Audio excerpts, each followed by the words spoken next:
আজকে আমি আপনাদেরকে দেখাবো একটি ডিমওয়ালা ইলিশ কাটার ভিডিও। এটা হচ্ছে আমাদের বরিশালের একদম তাজা ইলিশ মাছ। আমি কিভাবে ডিমওয়ালা ইলিশ মাছ কাটি পারফেক্টভাবে, সেই ভিডিওটা আজকে আপনাদের দেখানোর চেষ্টা করব। তো চলেন দেখা যাক।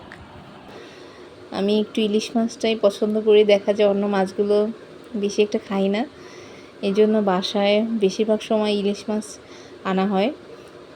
ব্যাস দেখেন, এতে প্রথমে আমি মাথাটা কেটে নিয়েছি, এরপর মাছটার লেজের অংশটা আমি কেটে নেব। এখন আমি এটার পাশ কেটে নেব, মাছগুলোকে পিস পিস করে কেটে নেব। মাছগুলো প্রায় আমার কাটা হয়ে গিয়েছে। এখন ডিমের অংশটা আমি কেটে নেব। এখন আমি ডিমটা বের করে নিচ্ছি। দেখেন, এটা কিন্তু একটু ভাঙেনি, একদম আস্ত রয়েছে। এখন আমি পেটের অংশটা কেটে নিয়েছি, ডিশটাকে কাটছি,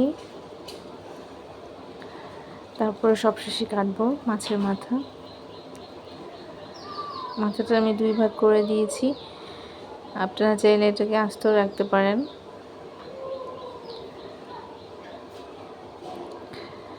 এইভাবে করে সম্পূর্ণ মাছটাকে আমি কেটে নিয়েছি। ব্যাস, আমার মাছ কাটা শেষ হয়ে গিয়েছে। দেখেন, একদম পারফেক্টভাবে কেটে নিয়েছি। তো পরবর্তী ভিডিও দেখার জন্য অবশ্যই চ্যানেলটি সাবস্ক্রাইব করে রাখবেন। ধন্যবাদ সবাইকে।